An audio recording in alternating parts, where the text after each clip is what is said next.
അച്ഛൻ കാലം 11:30 എന്റെ അച്ഛൻ സമാധിയാവണമെന്ന് പറഞ്ഞ് സമാധി ആ പത്മപീഠത്തിലേക്ക് അച്ഛൻ ചെന്ന് ഇരുന്ന് അച്ഛൻ ക്ഷേത്രത്തിലേക്ക് വേണ്ടിയിട്ട് പൂജാതി കർമ്മങ്ങളെല്ലാം ചെയ്ത് കഴിഞ്ഞു. ക്ഷേത്രത്തിൽ പൂജാതി കർമ്മങ്ങളെല്ലാം ചെയ്ത് വന്ന് എനിക്ക് സമാധിയാവണമെന്ന് അച്ഛൻ പറഞ്ഞു.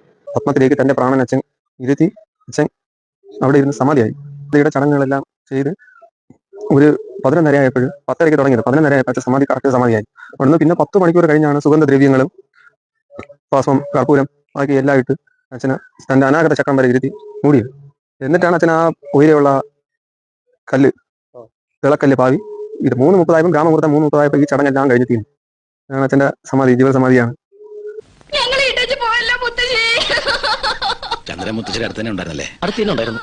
ഞാൻ ഉറങ്ങാതെ കിടക്കായിരുന്നു. പുലർച്ചെ ഒരു 5 മണിയായിട്ടുണ്ടാവും. മുത്തശ്ശി ഇങ്ങനെ നാരായണ നാരായണ എന്ന് വിളിച്ചു. ഞാൻ കേട്ടു നാരങ്ങല്ല. ഉടനെ തന്നെ ഒരു നാരങ്ങ എടുത്ത് പൊളിച്ച് ഒരു അല്ലി എടുത്ത് വാരി വെച്ചു കൊടുത്തു. അതോടെ മുത്തശ്ശി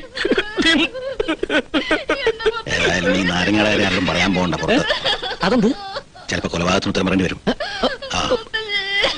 നാരങ്ങ കൊടുത്താ കൊലപാതകമാവോ? കാലം അതല്ലേ.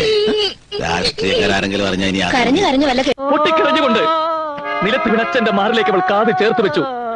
എന്നിട്ട് അവൾ പാടി, കാറ്റും പോയി അച്ഛന്റെ കാറ്റും പോയി, കാറ്റും പോയി അച്ഛന്റെ കാറ്റും